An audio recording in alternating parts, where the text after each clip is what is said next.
तो चंद्रगुप्त मौर्य मौर्य वंश का संस्थापक रहा, प्रथम राजा था, यानी मौर्य वंश का संस्थापक एवं मौर्य वंश का प्रथम राजा या प्रथम सम्राट रहा। उसकी माता का नाम मूर, जिसका संस्कृत में अर्थ होता है मौर्य। इसी कारण इस वंश का नाम मौर्य वंश पड़ा। क्योंकि माता का नाम मूर था तो वंश का नाम मौर्य पड़ा, और चंद्रगुप्त मौर्य प्रतापी राजा तो था ही, ये आपको दिमाग में बैठा लेना है। 322 से 298 ईसा पूर्व की जब भी हम बात करते हैं तो एक समय रहा चंद्रगुप्त मौर्य का। इसने गुरु चाणक्य की सहायता से अंतिम नंद शासक घनानंद को पराजित किया। 25 वर्ष की आयु में चंद्रगुप्त मौर्य ने मौर्य साम्राज्य की स्थापना की। 25 वर्ष का जो व्यक्ति था वो अपने मौर्य वंश का संस्थापक हुआ, अपने मौर्य वंश का राजा हुआ, सम्राट हुआ और गद्दी पर बैठा। किसको पराजित किया? नंद वंश को खात्मा करके घनानंद को पराजित किया। चाणक्य की सहायता ली थी, चाणक्य नीति से घनानंद को खत्म किया।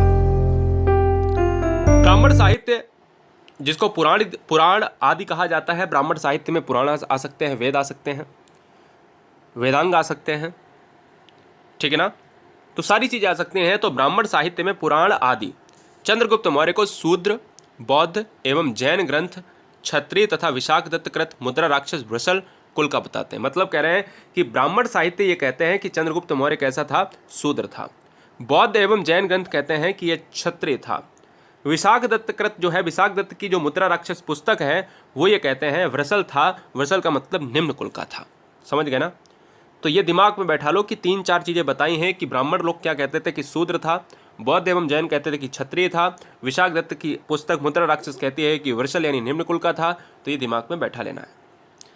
305 ईसा पूर्व में चंद्रगुप्त ने तत्कालीन यूनानी शासक सेल्यूकस निकेटर को पराजित किया। सेल्यूकस निकेटर का एग्जाम में उल्लेख इतना ज़्यादा मिलता है जो आपको बताने की आवश्यकता नहीं। क्यों? क्योंकि सेल्यूकस निकेटर की जब भी बात आती है तो वहाँ पर आप वैवाहिक संबंध की बात करते हो, आप हाथियों की एक बेट की बात करते हो कि भाई शर्त लगी कि भाई अगर जीता तो ये हो गया, अगर जीता तो हमें ये वाला बदले में राज्य चाहिए, ये वाला हमें हिस्सा चाहिए। तो सेल्यूकस निकेटर के साथ युद्ध हुआ और चंद्रगुप्त ने तत्कालीन यूनानी शासक सेल्यूकस निकेटर को पराजित कर दिया।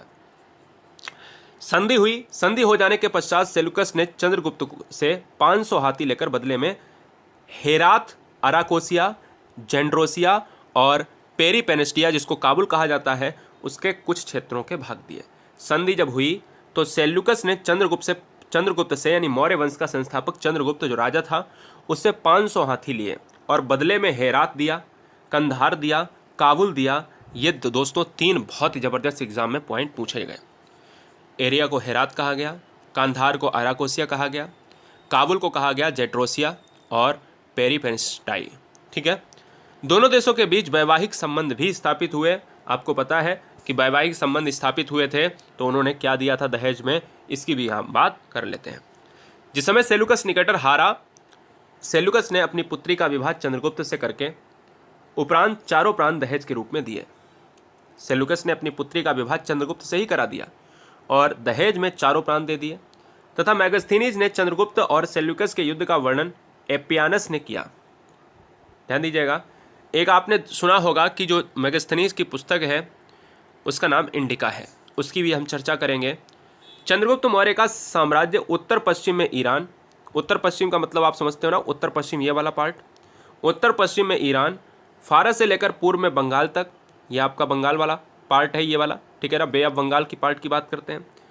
कश्मीर से लेकर दक्षिण में कर्नाटक, मैसूर, कश्मीर से लेकर अगर हम बात करें, कश्मीर से लेकर दक्षिण में कर्नाटक